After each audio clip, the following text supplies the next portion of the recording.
U.S. housing market continues to be a cause for concern as home foreclosures increased 31% in the third quarter, and Americans don't have much optimism for recovery. Take a look at this poll. Only 10% think the market will recover next year, but 1 out of 5 believe it may be 2015 or beyond for a recovery to occur. Joining us with his reaction to what he expects for 2011 is Fox News legal analyst Bob Massi. Bob, nice to see you this morning. Good morning. Sure, good to see you guys. So we're hoping it'll be a happy new year. First on your list, though, of what your predictions, interest rates will go up. You're going to see some move in the interest rates going up, and be honest with you, just because they can. And they've been very low. The interest rates and real estate prices are sort of like a seesaw. Interest rates go up, values go down. And that's the way that it's been. But you're going to see these lenders start bumping it up a little bit.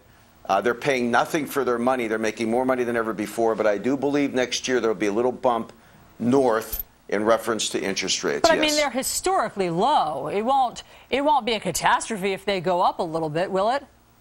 No. The problem is, and I don't want to get ahead of myself, but I will on this, because one of the other things I talk about for next year is the fact that lending is going to get tougher. I mean, it's just going to get tougher.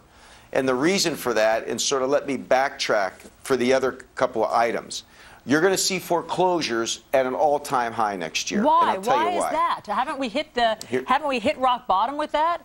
Not even close. And here's why. 2001, the ARMs, the adjusted rate mortgages, are going to adjust next year, the 10-year ones. 2004 ARMs are going to adjust next year, the 7-year ARM adjustments. Then you have 2006, the 5-year ARMs that's going to adjust next year. And there's actually some adjusted rate mortgages from 2008. There was a 3-year that's going to adjust. I talked months ago on Fox and Friends saying in the next few years you're going to see another 10 to 13 million loans adjust in this country. You're going to see a larger sea of foreclosures than ever before. What about strategic foreclosures? You say those are going to increase. First, what in the world are strategic foreclosures? Let me tell you what it is. Let's say we live in the same development, and my home is underwater, but I'm current. But I have good credit, and I have some money. Across the street, there's another home that's $150,000, the exact home that mine is. I go buy that home. I move into that home. I rent the home I'm in. I collect the money for the rent, and about a year, year and a half later, 2 years later, I let that home go into foreclosure because the values haven't changed. That is happening, guys. There are people out there that still have good credit. There are people out there that have the borrowing power to own more than one home.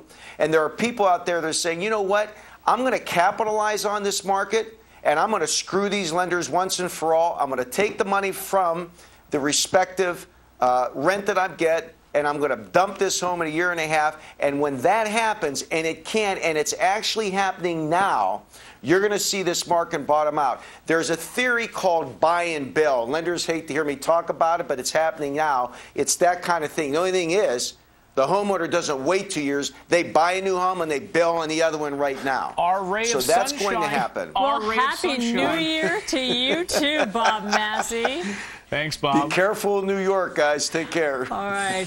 It's important that we hear some of those warnings.